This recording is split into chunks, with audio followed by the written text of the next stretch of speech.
Good morning. It is Monday morning, July 16th. This sermon recap is for Proper 10, the year B, the year of Mark.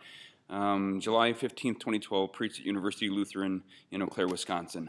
I'm gonna do these recaps for the next couple of weeks here in the Centrum in our sanctuary in front of the Sagliani pencil drawing, a drawing from 1536, as this again kind of frames up this little mini series that we're doing that we're known in the breaking of the bread. That Jesus in the Gospel of both Mark and John in the feeding of the 5,000 is known in the breaking of the bread. For John, it does something very different, which we'll get to here in a couple weeks. But for Mark, we get the same thing in Mark chapter 6. This sermon recap might be a little bit short. What I'm preaching on in this mini-series is very specific to who we are as the saints of University Lutheran. But there's a principle that I'm driving at that I'll use here in the sermon recap.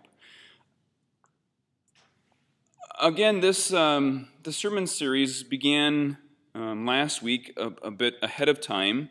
We get the feeding of the 5,000 here in a couple weeks on July 29th in the Gospel of John. This began with an occurrence at a former parish of mine where a woman who came forward who suffers from dementia, in the moment of our sharing, that moment that was shared between she and I of the sacrament in between us, this tiny little morsel of bread that is the body of Jesus because he promises it so, in between us, in my hand, in her hand, in our hand touching, that she recognized me as pastor, as friend, saint, and I recognized her in the same way as saint and beloved of Christ. And that kind of startling moment that doesn't make less of her suffering in the least. Certainly, I'm not meaning to make less of the difficulty of her life, but at least in that one moment, in that breaking of the bread, that sharing of the bread between she and I, that is the Christ, we have this kind of recognition of one another as brother and sister. Yesterday's gospel is Mark's retelling, kind of a flashback of the beheading of John the Baptist. And Mark is doing something really specific all the way through Mark chapter 6, that he builds. Jesus is rejected in his hometown. He sends out the disciples 2 by 2, and they go and they heal and they cast out demons. And there's this excitement. And then right in the middle of that, we get this flashback in Mark that Herod has heard of this excitement about this Jesus of Nazareth and his disciples. And so we get this flashback that he thinks maybe this is John raised from the dead. And then we hear the story of Herod cutting off John's head. And it does a number of things.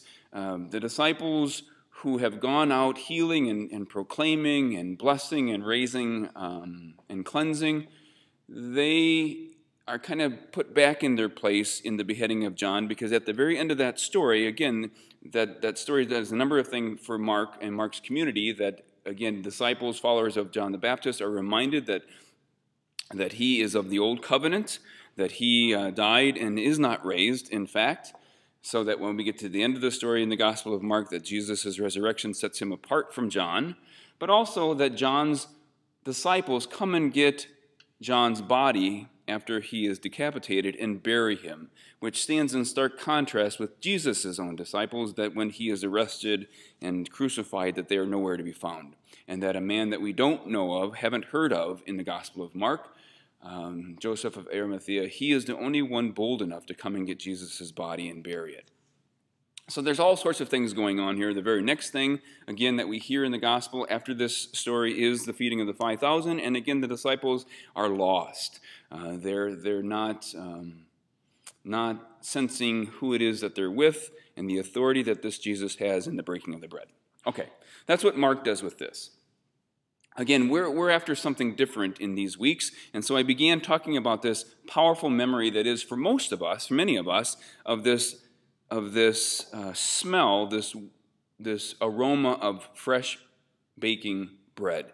Whether it would be my mom's mom, my grandmother on my mother's side, who baked white bread, and on the farm that bread was used at breakfast and was used in field lunches and in supper and in gravy bread, or whether it be my grandma on my dad's side, a Bohemian lady who baked kolaches, poppy seed or apricot, that when I'm walking somewhere and I get that first whiff of bread being baked, it takes you somewhere else. That sense of smell being the most closely tied to the brain, that it really almost transports us to another time and another place. And so I simply talked about the goodness of what bread is, this fondness of what bread is, and talking about how it is that we share this bread. That there is a statistic that people, that when they show up to church, that they will decide within 2 minutes, whether or not they'll return by how they're greeted, by how they're treated, by the feeling of the place, by the sense of the place and the people, and all that kind of stuff that gets figured into that. Within 2 minutes, they decide whether or not they'll ever return. And so that we have to have this sense that in being welcomed here, that it's a good place to be, even within the first 2 minutes, before we start worship, before I preach, before anything else happens, before the prayers are said, that we have 2 minutes to be a people that is like warm bread, that is like bread freshly baked and welcoming and inviting. Our brokenness, then, allows a place for people to come. Our brokenness is an acknowledgement of our own brokenness and creases and cracks and places and crevices that people can always come and be part of us. That the danger of being a congregation, and a small congregation that feels like a family, that if you're not part of that family, that you find yourselves feeling at least at the edge of that, and that we have to be careful as a body of Christ, not just us, but as a body of Christ, to welcome in such a way. And so the breaking of the bread that I kind of picked up on yesterday was this sense. I read an article last week in the Huffington Post by a man named Christian Piat, P-I-A-T-T. And the article was simply 10 cliches that Christians need to stop saying. And there are different ones, and I'm not going to list them. I'm not out to offend any Christians that use those things. But one of the one that caught my eye is that we have to stop saying, "Come to church with me." Which, again, through a lot of things that we do here, we're trying to teach Lutherans. Lutherans invite somebody to church on average every 22 years. So we have to get a little bit better at that. But what the article said is that we have to have some kind of groundwork. We have to have some kind of right. We have to have some kind of entry into people's lives and them into ours, that we would have some kind of right to invite them to church. That people have caught on that in this time of churches struggling, that an invitation is really a means to the end, that the church is wanting folks to be invited to church simply to get people into church, and that won't ever work.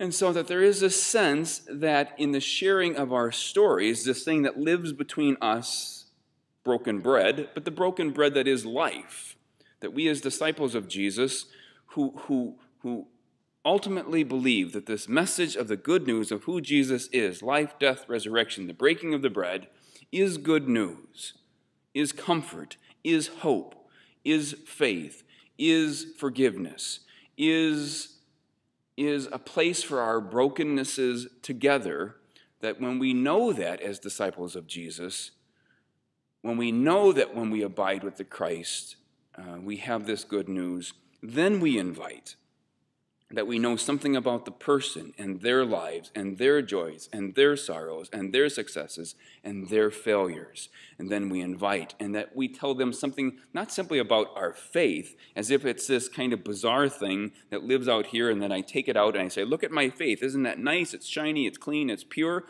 But that this faith is something more than that it's a following of Jesus in all that we are and do in life, our failures, successes, joys, sorrows, all those things, that faith matters. Then we invite. That's the brokenness. That's the brokenness then that bread is between us in the sacrament, that this Christ is known in the brokenness of the bread, in the breaking of the bread, that we are known and that we know one another. So that's all I wanted to do yesterday, is this sense that the cliche, that the easy invitation doesn't work, that we have to do a lot more work than that, and that we have to bring faith and story and hope and the brokenness of the bread to the invitation. Grace to you and peace We'll do this for the next couple of weeks. Next week, we're going to talk about what it is when bread is broken and handed away. Again, in our setting, we're going to focus on the campus ministry here at the university. And then when we get to July 29th, we're going to return to this, and we're going to see what John, the Gospel of John, in the telling of the feeding of the 5,000, what that means for John and the Jesus of John in being the bread of life. Grace and peace to you in all things. Thanks very much.